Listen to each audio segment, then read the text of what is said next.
Why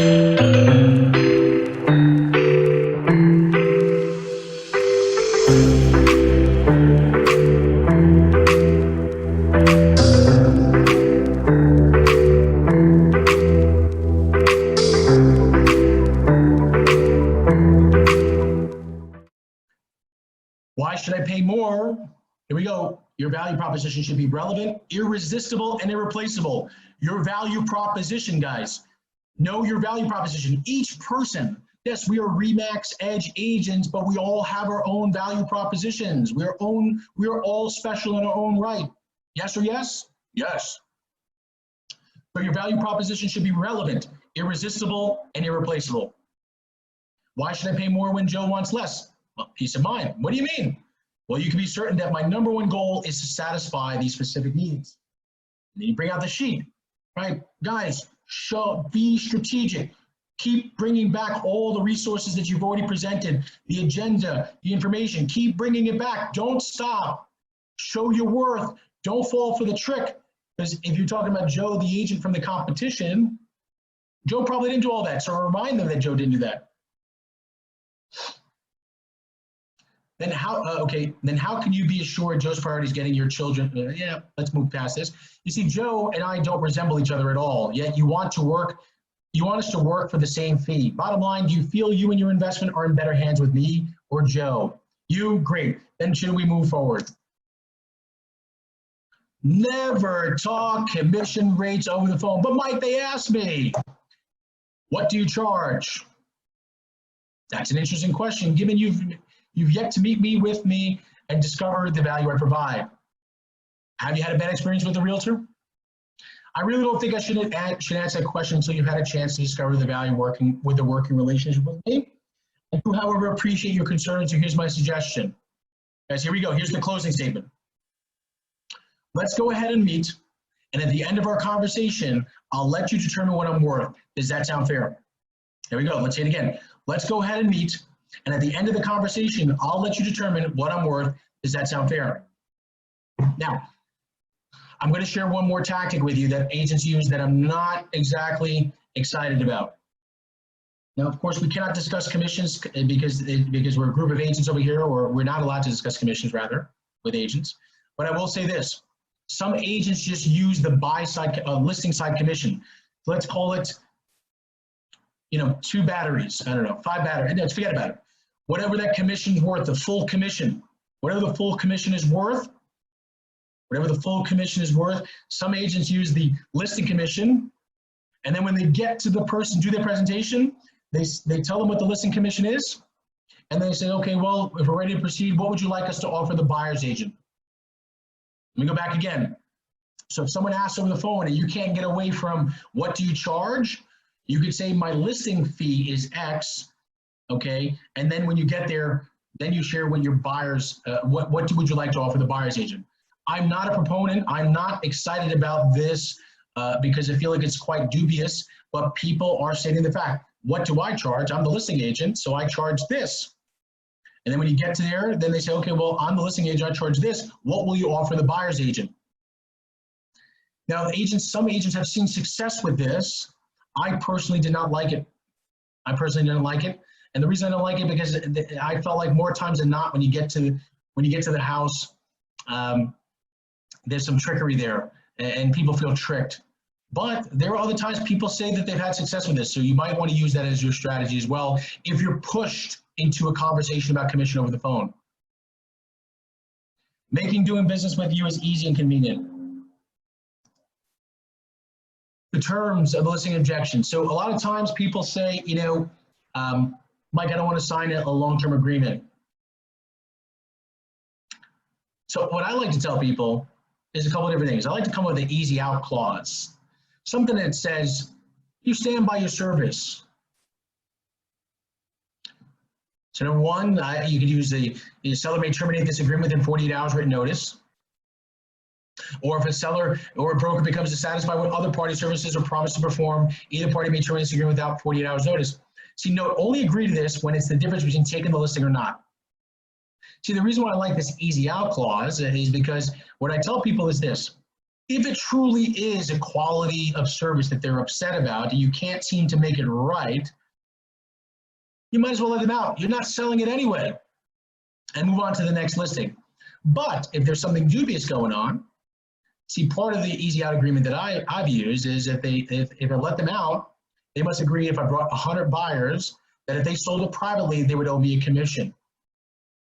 But why would you not let them out easily? Why would you not let them out easily? It's worked for me. It makes people feel comfortable. Nobody likes to feel tied down. I've gotten more listings because I told people that they have the easy out clause, which is on the our link page that we have. I would offer an easy out. See, success is two-dimensional. Here's another fun one, guys. Where's your office? Where's your office? You see, funny thing is these are some of the things that will work, but I have one big one at the end I'll share with you. Where's your office? That's an interesting question. Why do you ask? Remember, seek to understand. Some people are just curious. Like, where's your office? Right? So you ask them, why do you ask? Have you visited with anyone who has, in your opinion, a desirable location? Right? So for example, if you're trying to sell something on the other side of town, let's say downtown Brooklyn versus the other side of Brooklyn, and your office is not located anywhere near that, first ask them about how that agent handled their needs when they met with them. Did they talk about the plans and strategies needed to sell their house? Did they thoroughly discuss EJ roles and expectations in the working relationship? You see the value? Yes, exactly. You see, getting these needs fulfilled is not about having the desire to get your home sold and then finding the environment that best supports your goals. Now, in my opinion, support doesn't equal location. Support is feeling confident.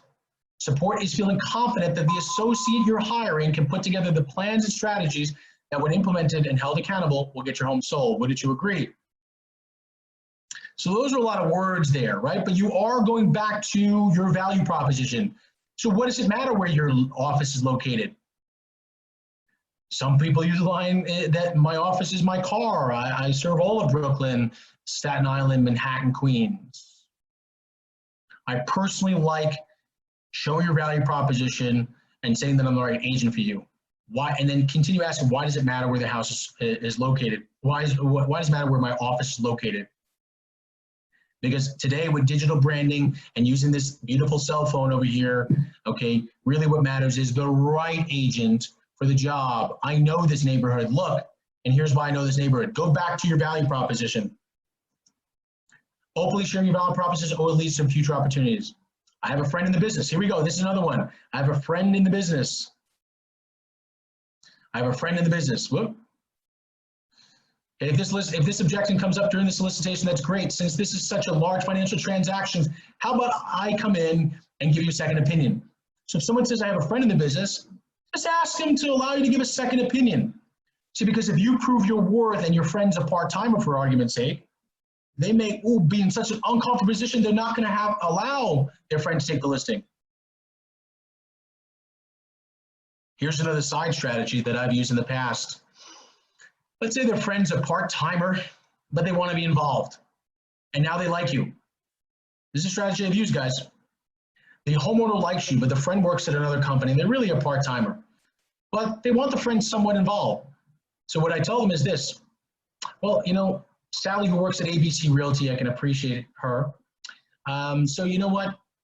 If she's involved somewhat indirectly, I'd be happy to share with her a referral fee. Remember, a legal referral fee. She has to be a licensed real estate agent. Sometimes, by the way, that's after you provided all your, by the way, that's after you provided your presentation, and they still say they're nervous about letting Sally go. They want Sally to be involved somewhat. They tell them, yes, Sally can be indirectly involved. I'm the captain of the ship. She can be on the side over here. And if when we close, I'd be happy to pay her a referral fee. That has worked I would say so many times, because sometimes they just are afraid because their friend has been a friend of theirs for so long. They like you, they trust you, but they feel like they owe the friend something. So if you figure out that's the case, then I say, okay, well, and by the way, again, remember, as long as the friend is a licensed real estate professional in New York, you can send them a referral fee. Okay. So going back to this, Worst case scenario, you will have another set of eyes and ears to help you devise an appropriate plan of action. Guys, we're coming down to the finish line, so get ready with those questions if you have them, because we are about to wrap. If objection comes in through the conversation, in the friendship piece, why exactly am I here tonight? So let's say they got you, they said your friend, their friend is in real estate. Is your friend full-time? How good are you at separating business and friendship? How good is your friend at separating business and friendship? Did your friend sit down with you and uncover your needs? Did your friend show you plans and strategies needed to sell your home? Did your friend thoroughly discuss the expectation for each of your roles and in the business relationship? You see the value in these things. In the event your friend doesn't meet your expectations, will you be able to or willing to fire him or her? If no, how could you hold him or her accountable? Believe me, just like you treated every other agent, now you also need to talk about their friend in the same way. Because I guarantee the friend didn't do all the things that you did to provide value. Okay, how many homes did you sell? The inexperienced agent says that's a great question. Before I answer, may I ask you why that's important? You should ask them why. Remember, seek to understand. Seek to understand. Why is it important? Experience equals better, they say. Oh, I see. Well, I've sold one house, to be honest. And does that concern you? See, because the bottom line is you need someone who possesses the knowledge, skills, and competency to sell your home. Wouldn't you agree? Well, after the conversations, do you think I'm capable of getting your home sold? See, sometimes, guys, even if I sold only one house, I always use this line. This is my line that I've used.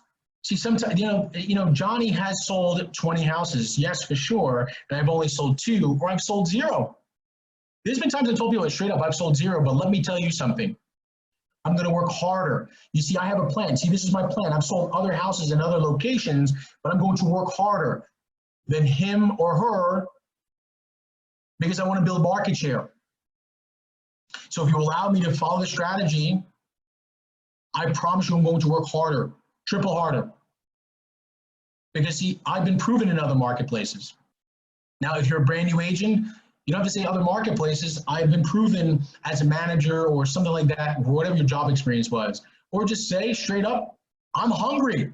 I'm going to get out there and work all 24/7, 365 for you. Yes, guys, if you're brand new, I'm sorry, this is not a 9-to-5 job. You're an entrepreneur. Make yourself available to build your market share. Okay?